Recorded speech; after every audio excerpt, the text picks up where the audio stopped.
is nothing but a vapor. That's what the Bible says. We ain't got time. Now come get your We ain't got time. Ecclesiastes. No, We ain't got time. But that's good though. You brought up a great point. Even in marriage and relationships, collaborating and working together, how men and women see vision differently, and how heavy it is on the man to communicate vision. See, the pressure we have, it's not just to have vision, but to communicate it in such a way that's compelling enough for you to believe and follow. That's the challenge. The challenge, even in pastoring, the challenge is not me having vision. Martin Luther King had a dream. You know what I'm saying? Like, vision comes to a man in over an abundant supply. So never think a man doesn't have vision. But a man who isn't communicating a vision to you is just trying to figure out a way to communicate it compelling enough for you to believe he has it. Oh. You gotta look in the camera. That's good. Cornell says, say it again, sir. So that's the challenge. That's the challenge. And we can even talk about that even in marriage. Like how do you communicate, or how does a woman want, a wife, a spouse, a woman, not just a wife or a spouse, but a woman, want a man? How would you prefer a man to communicate the direction for the relationship to you in a way that is believable to you? You know, because here's why I say that. Here's why I say that. Here's why I say that. Because oftentimes, a man is communicating this vision according to the potential he knows he has. According to the potential he knows he has. According to the resources he knows. According to the ability he knows he has. And so when he's communicating it to you, the first response I think we get from women as men is fear. Well, this is fearless, so come on, talk about it. Is this going to happen, or not that, what's going to happen to me in this? What am I going to have to give up? What am I going to have to sacrifice? Where am I going to go? Right? The same thing with Joseph's brothers. Joseph's brothers didn't have an issue with Joseph having a dream. Their issue was their place in Joseph's dream. That was their problem. And so, women, y'all gonna have to help me. Help. You was about to say something. Oh, I just had one word. Okay, go. Action. Action. Because actions speak louder than words. If you are saying, you know, I want you to be my wife and whatever, insert whatever men say, then I just need to see that. You can't say, Nikita, I'm interested in you, but I don't see that. There's no evidence. You know a tree by the fruit that it bears. And if that tree ain't got nothing on it, and the leaves falling off, and the branches on the ground, let me take you somewhere, let me buy you something, let me spend time with you. Well, you don't like me. You don't like me. No. And that's just the bottom line. Action. I don't need for the vision to be perfect, but I need to see action. So that I'm about that action, boss. Faith without works is dead. And if you ain't working, baby, you unemployed. Okay. Oh, so what does that look? So are we talking? So is it subject? Like what does that act? What does that look like? Okay. What does action look like? Action, intentional movement, even towards the goal. Like if you say, we are going to do this, and then I don't see you moving, then of course as a woman we're going to have an issue. Wait a minute. Wait a minute. I'm not. Okay, wait. Because let me help you real quick. You act like I'm saying this about you. No, I'm helping them. Because I was about to go and then give examples of how you show action. Thank you so much. So when you say things like, okay, we're going to go this, or next year, by this time next year, I want us to have, this going on or whatever. And it's like, if I don't see you working towards that, or we're not coming back to the table conversating about it, or you're not doing something to let me know that you are serious about what you've said, then I think internally I'm assuming, or I feel like you are, number one, you're a liar. And number two, I can't trust what you say because you're not doing what you said that you're going to do. And then when I feel like I'm going to trust you, then my inward, then that's when it rises up in me and said, as a woman, then I need to make something happen. And so if I feel like and again, because of our society and because of our black culture in general, we have grown up seeing women make things happen. And so if I am used to if I am used to women making things happen, come hell, come high water, if I'm sick, my leg is over here, my head over there, if I'm used to seeing that make it happen, and if I don't feel like you are, or I am not seeing you give that same energy or that same, then I'm kind of like, well, wait a minute. Can I trust that you're actually going to do what you have said? Show up, like we were talking about. That's showing up. I agree that there needs to be like some kind of sign shown, like some kind of effort put forth. But I also, and it's just going back to me saying that women are nurturers. So when a man, I feel like when a man comes to a woman with a vision, it's because that, first of all, he trusts that woman to a certain degree, and then he expects her to nurture that vision. Mm-hmm. And it goes back to, knowing the tree about the fruit that it bear will. Before that tree becomes a tree, it starts as a seed. Ooh. And it's nurtured. Boy, you better come on. And nurturing is important, especially like for men, because behind every great man, there's a greater woman. And so actually, facts. That's the most factual thing you done said. That's very true. I agree. That's extremely true. Somebody said where? I heard somebody say where, and I see somebody in the comments, or they want to say like, I ain't behind nobody. Why can't we be on the side of each other? So why I got to be behind? And are we on the side? Because see, that's the problem right now. People want to say that I'm behind. Is that me in the comments? No, I'm just saying. So I ain't behind nobody. We equal. Y'all want us to be equally yoked, and God said we equal. Okay, so are we behind? We beside? What's happening? What did you mean to say? he meant supporting, not behind, like physically. Exactly. Like supporting, encouraging. Y'all boy. Now, Emotional. I appreciate it. You said I heard Flip. you. We heard you. Lil Flip. We heard you. We heard you. Game over. Lil Flip. We heard you. We said that you said that you, as a man, you come to us because we are nurturers, and you believe that there is something in us that will help you birth, that help you water the seed, that will help you nurture the seed, that help the seed grow into a tree, so then y'all can start producing the fruit. Okay. You got something? Yeah, I was just gonna say, of course, I agree with the action part of it.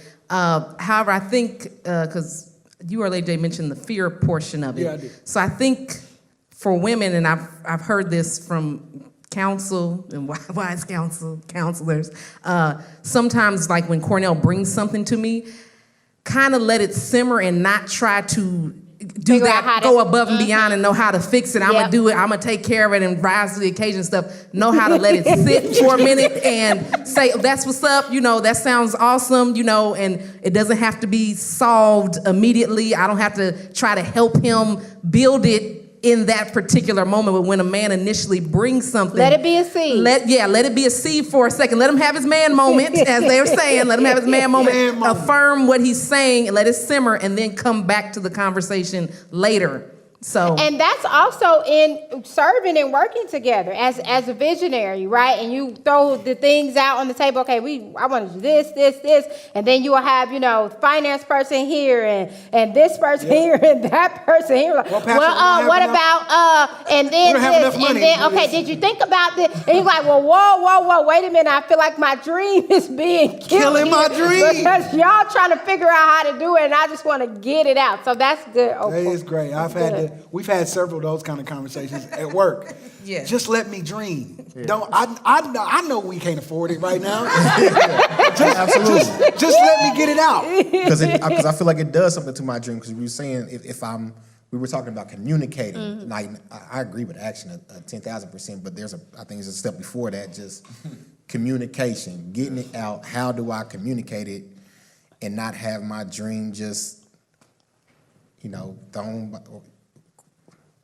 Stepped over. Stepped on. There it is. You know what I'm saying? And not have my dream, stepped on. Because that does something to my dream and my confidence, in my That's good. in my ambition to want to take action. Yeah. That's good. I agree, and I think that's. I was just gonna say, but can we also be honest about the fact that, and this is just in general, that some people sell dreams. They're not actually trying to achieve Facts. one. So that's why I And think so action knowing is the good. difference, I mean, again, I'm always Girl, you from the A. I'm from Atlanta all day. But some people are dream sellers and not dream achievers and not dream catchers and goers and flowers. Some people are really out here just trying to create a facade.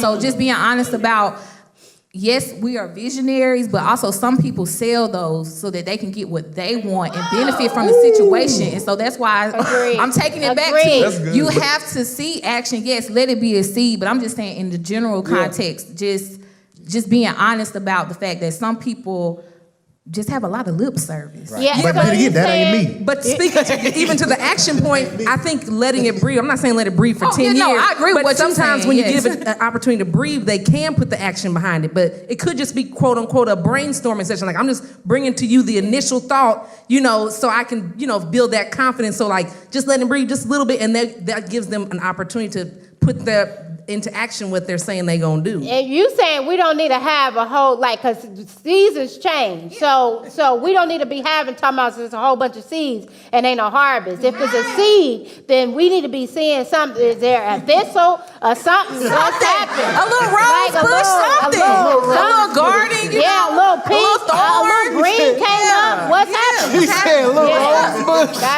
I got you, girl. But everybody knows what I'm talking about. Yeah. I believe in all of that, but I'm just saying there are some people that it's just lip service so that they can keep you in those toxic situations That's for good. a long time. Y'all know y'all got those people in your family 5, 10 years, 20, 30 years. And they said, okay, they ain't did You nothing felt that. yet. You felt Okay. So so along the lines we talk about serving and we're talking about even we were talking about serving alongside each other and working alongside each other and what's the joy and what's the pain. And so let me say this: we're working with the opposite sex, and I'll start even with you specifically. How have you been able to not sexualize working with the opposite sex? Like how do you do that, right? As a man, right? And you a man, you got eyes. I know that, right? And so how do we do that? How do we work alongside men and women and not sexualize each other? Yeah, I think that's a great question, and you didn't prepare me for that question at all. But no, this is a great question, and the people need it. I think that it is a personal character development thing. It is your own personal integrity. You can have all these external safeguards you want. Women, don't wear this, don't shut the door, don't be alone 5 seconds. You know what I'm saying? We can have all of these safeguards that try to protect us, but sin will take advantage wherever. As men, what I notice, especially men in power, we try to put a lot of times men in my position will try to put the responsibility on the woman. Like, don't wear this, don't do this, don't go here, don't say this, don't do this. But at the end of the day, we got to have integrity like Joseph. Like, I got to be responsible. They clapping, right? I see y'all clapping. You know what I'm I saying? see y'all clapping. I'm serious, though. I see them amens. I see them. At the end of the day, I got to be responsible for my sexual stuff. Absolutely. Like, I got to be responsible for me. I can't be out here porn addicted and masturbation addicted, because you'll objectify anybody. It don't matter what she got on, what she wear. You know what I'm saying? Like, it don't matter. So at the end of the day, my relationship with Jesus and my relationship with the truth and my personal integrity and the cultivation of my character has to be primary. Like, I can't give that responsibility to the women that I work with. You know what I'm saying? Like, you know. Yeah. So I gotta love Jesus, my wife, and my integrity and my reputation and my name more than I love sex. Yeah. Well, yeah. Does that make sense? Yeah, absolutely. I mean, So and it's I just- think that's awesome. And obviously, too, you know, we also created an environment where, you know, nobody around here is getting fresh with nobody. You won't do that. we won't do that. No, we don't. No. We don't tolerate that. But yes, it's It's personal responsibility. That's good. and it's watch this. It's a discipline. You never should you ever get to the point where you feel like you're above anything. Yeah. Amen. You know what I'm saying? Like nobody is above anything. Anything. Nobody. Like scripture teaches you that. Yes. Like scripture show you that. Like all these great men and women of God falling. Yeah. We got masks on in the crowd and one person just but no, that's right. Nobody is above it. That's one thing we say. Yeah. What do we say? We don't know nobody. We don't know nobody. Anybody. Look. Now we love people, we trust people, we honor people, but everybody is capable of anything. You know what I'm saying? So you just live your life that way. You don't, you safeguard your life that way and you believe the best about people. Yeah, absolutely. Love believes the best, but like you're not shocked by anything. We live in this. You're not right shocked here. by anything. Yeah. People are capable of some of the most heinous things ever. You know what I'm saying? And you just know that. Like the scripture says, and Jesus didn't entrust himself to human anybody. because he knew what was in their man. hearts. Yeah. Absolutely. So so that's just one of the things we do. And plus we family, we friends. And I'm just speaking specifically to the women that I work with. Yes. I have beautiful relationships with their husbands. I respect their boundaries. So I'm not texting Opal at odd hours of the night or calling, you know what I'm saying? Like I'm respecting that, just respecting those boundaries, not even getting those lines blurred. Yeah. Building relationships with their spouses. You know what I'm saying? Like, And their families. and their Like we have families. single women and their families. So if we going on staff stuff, like spouses are invited. Yes, Like it ain't just the pastor and his people. You know what I'm saying? Jim Jones in it out, drinking the Kool-Aid and all that. We ain't no cold. No. Like that. No. You know what I'm saying? Like we don't play that, right? Absolutely. And then you and I try to set the example of healthy and strong marriage. Absolutely. Like you and I, we don't play. We don't play that. No DMs, no inboxes. Amen. God, no. We don't do that, do we? No, somebody got bail money for me. I know they did. Amen. No, we don't do Yes. that. We don't do that. We don't play that. So we try to set the example, because one thing that I've learned is what walks in the Father will run in the sons. So oftentimes what you see over and expressively in the house has come down from the head. Ooh, Jesus. Lord, keep us. You keep that in mind. Like I want this to be tight. Why? Because I want the relationships and marriages in our congregation to be tight. Yes. And when they go through seasons when they're not, I want them to be able to trust that they can be. Yes. You know what I'm saying? I want to show them something that we pastor a lot of people who come from broken homes and broken relationships who didn't see marriage. Me.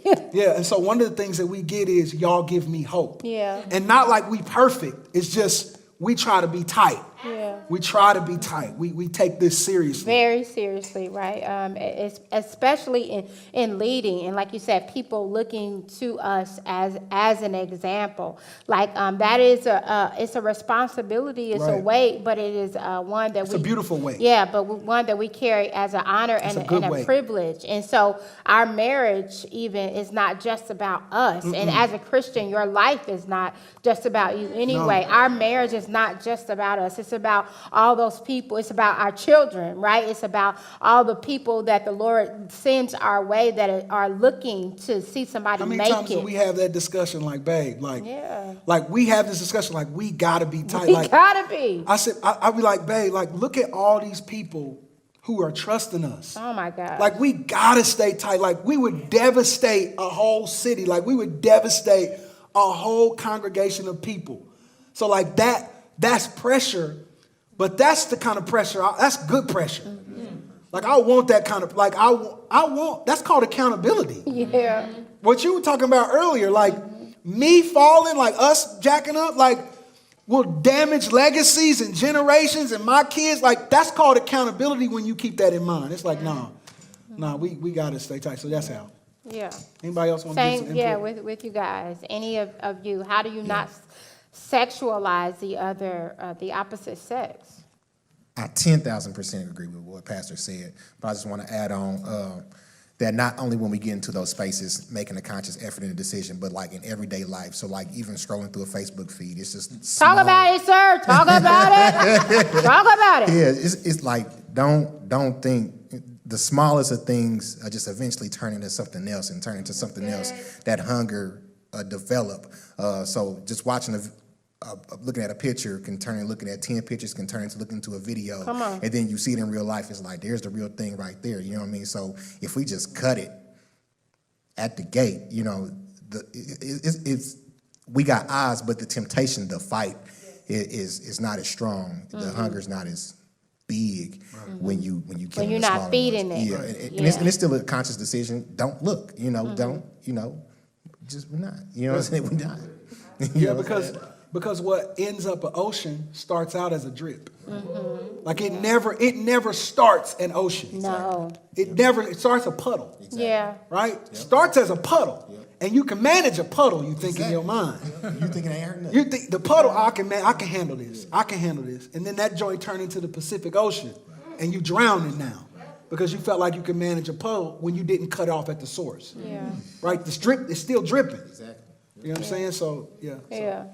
And I think even for me, you know, as a woman, because we hear a lot about, we hear a lot about, you know, men and how you not sexualize, you know, women and things like that. But I think even for me as a woman, making even a conscious decision about, and I know people, some of you may like, well, why you got to worry about what you wear and all that? But I think that is me loving my brother, right? That is me loving the men that come into my life. That is me loving the men that are coming even into the church, right? Or even when I'm out and about, I still think about that as well. That is me loving you And honoring me. and absolutely honoring you. Wait,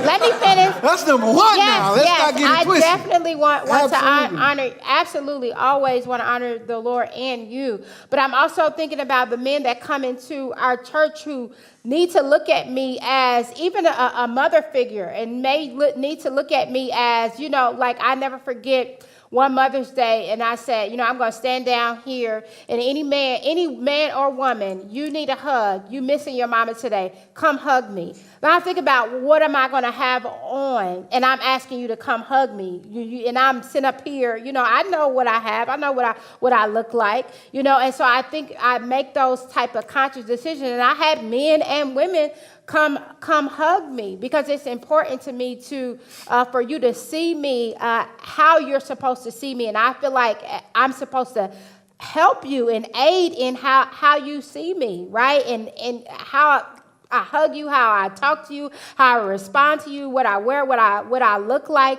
so that I am helping. I have accountability, and I'm also helping you with your accountability. It's not just your responsibility, but it's also mine as well. And like you said, I want to honor you, my husband, right? I'm not okay with other people looking at me. So basically what you're saying is you are stewarding your body, managing your body in a way that honors God, honors me, and honors you and others. And others, absolutely. And life is never just about me. Now, I don't care how, life is never just Men about too now. Men too. Yeah, your sweatpants and all kinds of stuff. Nut huggers. I see it. Them gray sweats you be trying to Comments, all that, and then you talking about sweatpants and all. All right. Them eggplant emojis you be trying to. Oh, Lord have mercy. I'm just saying. Men are guilty of that. Yes, like, y'all men know are. exactly. Yes, they are. Wearing, Like, let's be honest. yeah. Okay. Christian men. It should Christian be men. different. It just should be different. Couple things, because I also, we brought up singleness, right?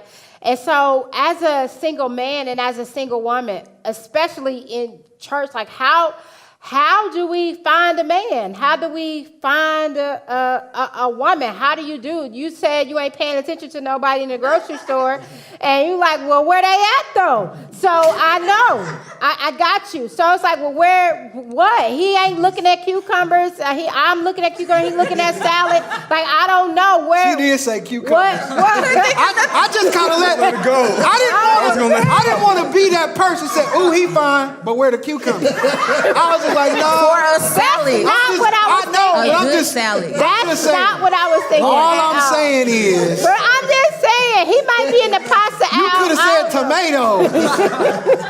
I'm just messing. No. Okay, so we don't want to over-sexualize and we want to try to be modest and all that stuff. But how do help her find a man? Like, help him find a woman, like what to do. Like, how can I don't want to over-sexualize. Yes, I want to honor God and I want to, honor myself and all of that. And I want to honor her and I want to honor him. But how do, even as Christian, like, help me find a man. Help me find a woman. Like, what? God found me mine. I don't. No, He made me. no, seriously. Okay, help. What should he do? And what should he not do? I need time to think. I'm sorry. I need time to think. What did you do? You got a woman. We know your woman. Well, she was in his DM. We know your woman. Hers. You said you was in her think, DM? yeah, I was. You DM'd her for real? Yeah. Okay. What did you, well, you should be okay with sharing what you said. It was just general conversation at first, really just getting to know who she was and just understanding her as a person. And what attracted you to? Let's start there. Okay. What made you want to slide into the DMs? Honestly, her faith is just glowed and it just exuded from her. Not only that, it was like the way. You know he in love. That radiant. Anytime a brother say exude, That's that radiant, exude, they in love. Go ahead. we love SAT words. It was honestly a lot of things. It was the way she dressed. She dressed decently with respect. She wasn't super like exposing herself. The way that she talked, it was like respectful. It wasn't. It was of substance. It was of substance. Okay. Thank you. Help him, thank you, because he's going to say something. She had substance. And it was like, Thank you. it was like certain like. I'm probably gonna get in trouble for this. So help him to keep it. Certain conversations and certain ways that I tried to approach, she just completely shut it down. Yes. And so we stand a once I woman that saw says, no, brother, it's not going down today. Well, I wouldn't say all that, but What? like it never was nothing like that. It was never nothing like that. It wasn't anything like that. Like I think what you are trying to say is that there were certain topics that she would not discuss with you. Right. Is It that was what nothing you're like saying? sexual. It's never been anything like sexual or anything. Okay. And I think but you are attracted to her sexually. I mean, you're a man, right? Right. Okay. Just come on, let the man, come on. Flippers. You got 2 flippers. No, but it's just really just communicating and just getting to understand and to know her. And once I was able to figure that out, then it went to like a different level and a different dimension. And it was really all centered around God. All right, I'm done. Please leave him alone. I'm just saying, like, hey, he exuded, he got dimensions, he got new levels. Oh my God, y'all Come on, sir. leave the man alone. So you said you tried it and she shut you down. Yeah, it was really just testing, trying the spirit by the spirit. So I was really just testing to see. Sir. Now. No, because like, and I'm gonna be completely honest. In my past, like I've dated girls who were completely opposite from Daisy, who were. Now we know who it is. We put it out there. No, you good. Who were completely opposite from her, who focused on sex, even though I didn't. And so to talk about it. You said it ain't just us. Exactly. And so I don't know. Lady J, please let this man talk. No, I think that's good. Because I'm trying to tell y'all, like he said, the man ain't just him. Well, we try to talk about this and that and talk to the man and all that. He said that y'all like draws too. Whoa! Who is this woman? I will say, yep. We do. He said, Can y'all stop? I can't. All right, I can't. Babe, chill out. No, chill no, out. that's good. Let no, this man I really Come on. wanted to know. Shh, I come think on. he was done. Come on, go ahead. Quantel Ray Dale. See, you done shut him down. I did. I think what he was saying was really good and could help men and women. So what would she say about what are some of the things that maybe you didn't do that attracts, her to you? I'm certain that you've talked about this before. Say that again, actually. Yeah. What would she made her say? attracted Yeah, to you? what made her attracted to you? I think the fact that I wasn't, like, I made sure my intentions were clear from the beginning. That's I was good. honest and truthful Thank and you. upfront from the beginning. You like that? That's good. And then again, good. I didn't, like, the conversations weren't about sex. It was about things of substance. So we talked about things that we were interested in, things like hobbies. We talked about it was really a lot of talk about just faith and just God. And so I feel like that's what really attracted her towards me more than anything. Well, I like what you said at the top. You said you were clear about your intentions Yes. off bat. I like you. I feel like a lot of dudes, they try to run a game. I don't know if that's still like a word to say. Talk about it. And so like at the beginning, I definitely made it clear like I don't have game first of all. So I'm not. Know thyself. Know trying to spit game. thyself. And so I was just it was just genuine. It's just us being ourselves and just being vulnerable to a certain degree as well. Okay, I like that. That's good, and which is very, very, very, very, very necessary. That's good, Intentions, being intentional, I like and you, what are man. your I like you. I really do like you. I'm glad. Let me say this though. Oh, okay. On this. and we got to wrap up. But go thing. ahead. God favored Daisy with you. Like you, y'all, you are extremely necessary for her. And I'm excited to see y'all's future in God because it's definitely a God relationship. I really like you. And you have an amazing gift on you. And it's just, you and her are just, God's gonna do something with y'all. So I receive that. Thank you. Thank you. Yeah, well, up here prophesying and stuff. yeah, I really do. Yes, praise the Lord. So I'll let you answer, and then we're going to. What was the question? Yeah, we done got off. Me too. Yeah, I did too. I was like, okay. So I asked, like, so what do you do as a woman, right? And a single woman in church, right? I hear like, ain't no man at the church, or Lord, where the men at the church? Or I'm trying, ladies. I'm trying. I'm trying to disciple them. I am. Continue. I'm trying. Some of them just hard-headed. What was the word I used in the beginning? Difficult. Go ahead. Yes. I'm so trying. as a single woman, right? And like you said, you have standards and all of that stuff. Like, how should a single woman? How do you approach when you are looking to date somebody? For me, I am assertive. So if somebody piques my interest, which is very rare these days, then I will slide in their DMs. Oh. Or I might, walk up to, because there's nothing wrong with women shooting their shot too. Say that again. All you got to do is shoot the shot and then let whomever they follow up with that, So, it's nothing wrong with going She's after bold. what you want. Amen. Fearless. Amen. Or I might, very You much so. fearless, Because, okay. for women, it's intimidating. And I know we have been taught to, you let a man chase you and all of that. But there's nothing wrong with you putting yourself in a position to say, hey, I'm interested, and then allowing that person to do the rest. Sometimes you got to help people out. But for me, That's great because that was me too.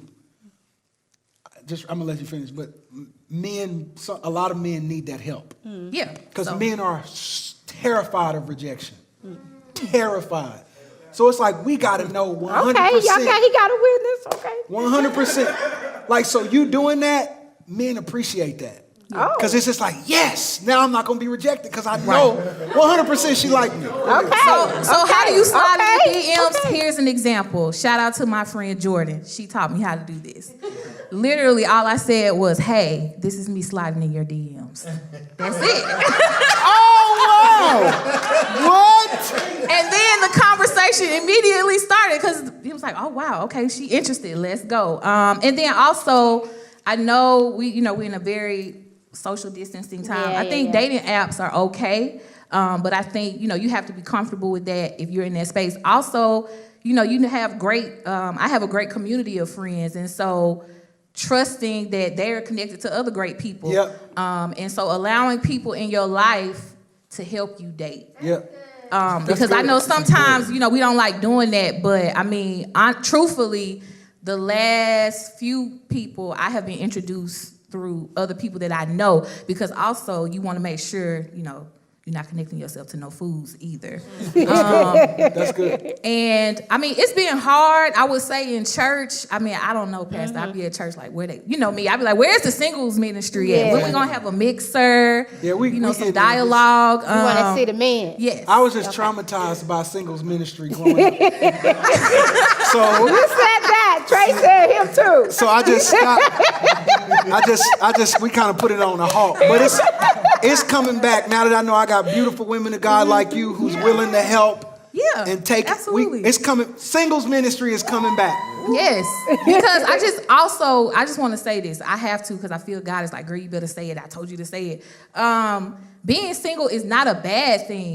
It's not a curse. It's not a disease. Nothing's wrong with you. And so if you are a single woman watching this, or even a single man, there's nothing wrong with you. If you are stewarding yourself and your gifts and your talents and what God has placed down on the inside of you right now, and you are, having discipline, you working out, you just getting your you time on, continue to do that. I think when you are chasing the right things, then right things will attract themselves to you, because I can just be very forthcoming and say that this is all work that you see here. Years ago, 5-6 years ago, I probably couldn't even have said what I just said. And so, again, when you are running after the right things, the right people will attract themselves to you. But also, everybody's not for you. And that's okay. That's good. And I think finding contentment in singleness, because sometimes relationships are a distraction. Yeah. And, when God, and this is just me speaking from my own personal journey, like I do desire partnership and companionship. I really would love that. But also I recognize that God is just not going to place me with anybody. You know what I mean? And so I have to be very intentional about who I am allowing into my space and giving my energy to, because temptation, you talking about temptation, that's real, especially in singleness. I know it's probably crazy in marriage, but in singleness, it's so easy to get caught up in, it's cuffing season. Or, everybody posting all these pictures on the gram, but you don't know what people are dealing with in these situationships and relationships, and even in marriages too. Exactly. Entanglements. Entanglements. Yes, we don't want death to entanglements. We don't want those. That can cost you your life. And your You are right. You are right. Like, nobody want to go. Nobody want to die. I'm not a ride or die. I'm not. Hey, and speaking of that, Boomerang is on Netflix. Yes, watch that. Yes, I'm not riding down for nobody with Jesus, period. So, but yes, thank you, Lady J, my hype woman. But I just want to say, you just have to put yourself in safe places where you can meet the right people. And you can't just be, right now, the pandemic, but you also can't expect for God to just bring the person to your house. If all you're doing is sitting in the house, have fun. It's okay to be single and have fun. Live you your can talk life to different people. You're not dating everybody. You can talk to different people, because I also think women, we limit ourselves. We're like, oh, I like this one person, so I'm going to give this one person all of my energy. But I'm saying date with integrity. Just because you're talking to different people don't mean you're doing things. You're not having you ain't sleeping with them. You ain't sleeping with You ain't everybody. having sex with them. He ain't rubbing you and all that. Come on, baby, come on. So I would just say be open, and then also it's okay to be single. Yeah. I desire companionship. A lot of the women in my life are in great relationships. I'm seeing the black women in my life be loved properly and things like that. And then even having you two as my spiritual leaders. But also, I'm okay with where I'm at. That's good. Because I don't want no fool in my life. I'm not doing that. That's good. That's good. That's good. Okay, last thing. Any last words? Any most influential man in your life? Most influential man, real quick. Most influential man in you. Most influential woman to the man. We say the women. Yes. Okay. Most influential man, and why? Real quick. I mean, Jesus? So I shouldn't say Jesus? Why'd you look apologetic? Because I'm not like, I don't know if we. No, I'm talking about a real person. Jesus is a real person. Okay, he is a real What? person. Lord. Edit that out. Please edit that out. Please This edit the whole that. first lady. Please edit that. Please edit that. He make believe? Please edit that. No, keep that in there. No, She didn't they mean be that. coming She for meant me. an earthly. But you got backup. That's why I wanted to. Let me say, an earthly person. I'm sorry. Jesus, when I say real person, I mean Jesus is God. Jesus is a man, yes, but Jesus is God. I'm talking about a person on earth. 100% human. On the earth. That's it. That human, that's it. Not divinity, none of that. Yeah. Flesh. Flesh. Yes. So, Human only. of course, I'm going to say my husband, but not just because he's my husband, but because I've grown so much since being married to him. I've been able to increase in being able to love other people and the character flaws I have in myself. God has been able to bring those things to the forefront and address them, and he still is addressing them. So, but definitely my husband's the most influential man in my life because I have to live with him every day. So he's seeing some. You have to? He's seeing. Yeah, I want to live with him every day. So he's seeing some extra stuff that other people haven't had the opportunity to see in me. That ain't good. I hope it's funny, man.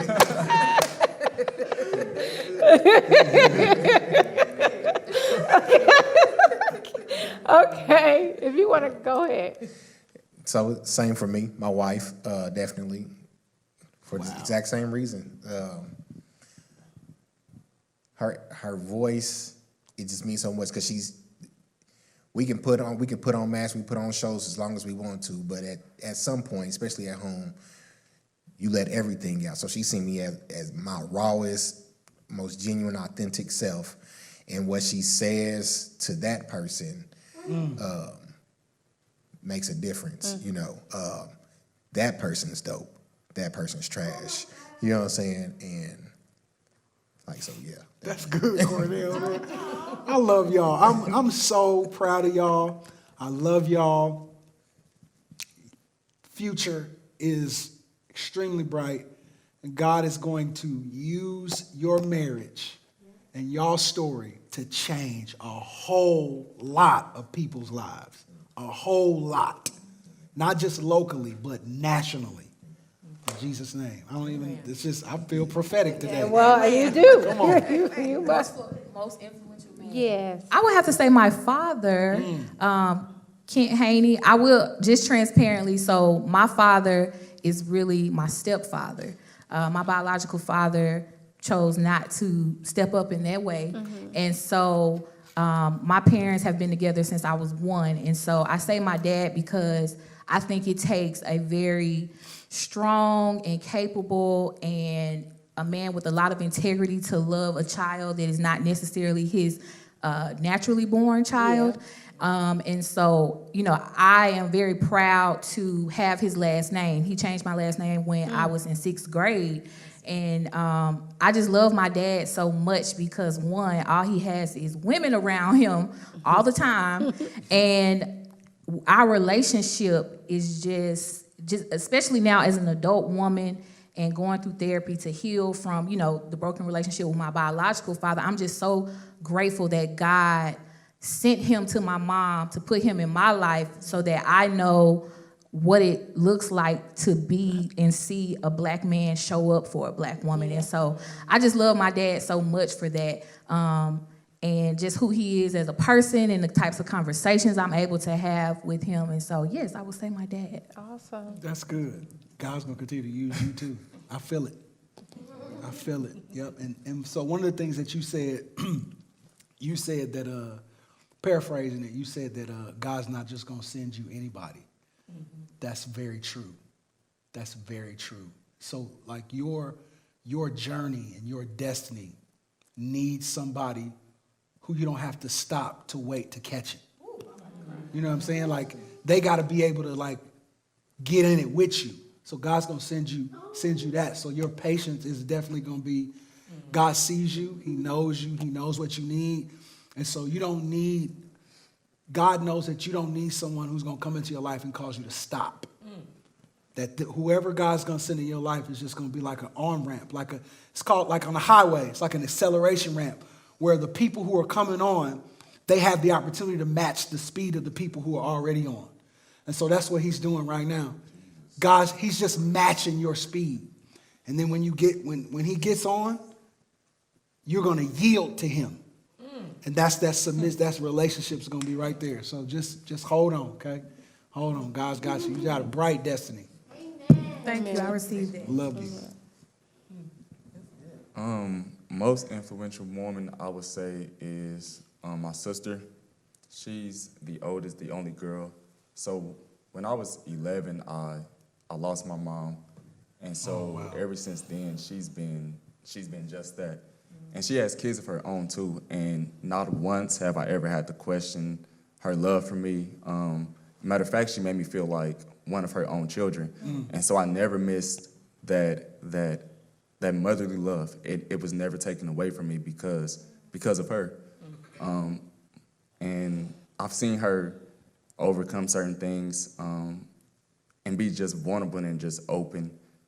And I think one of the most important things that I admire about her is the fact that she knew that she was a woman and that she couldn't fully raise me as a man alone. So she sought other men to assist her in my upbringing and in raising and developing me. And for that, I'm just forever grateful. That's good, man. That's good. Okay. Powerful. Most influential man in my life is my husband. We have been married for what, almost 16 years in December. And oh man, growing up, without a father, and just all of the things, right? Seeing the stability, the action, the leadership, the strength, I think even what I admire the most and love the most is you always apologize quickly, right? And you are very quick to apologize, and you want to talk things out. Like you don't, you have never like silent treatment. None of that is not happening at all. Like we're going to talk. We're going to have it out. We're going to whatever. And so that is, and even just you being unafraid and like, no, I need you, your willingness to even always push me and like, no, you can do this from the beginning, from not growing up in church, not knowing anything about Jesus, and you always like, no, go, you can do this. Okay, you want to go to school? Okay, you can do this. Okay, you want to do that? Okay, you can do this. Even though at times you're like, nah, you're doing too much. But you help to spark that in me, and you continue to push me. And so, like I said, just your leadership. What a great father you are. Great father you are. Great man you are. It's just your consistency, your integrity. Lord, thank you. Thank you. Just all of that, your strength, losing your mommy and daddy and still going and doing the right things and always seeking out to grow and being intentional about growing and being better. Like that's always your thing. Like, I want to be better. I want to be better. I want to be better. And me seeing you do that is tremendous, has been huge, huge, huge, huge. That's what's up. Yeah. Obviously, I would say my wife, but I wanted to take you know that. No, yeah. But I wanted to. I was thinking about this, and I would say honestly, my daughter. And I had to think about it. Like, I had to really think about it. And obviously, my wife. Obviously, No, you my don't wife, even have to say that. I'm good. but my daughter.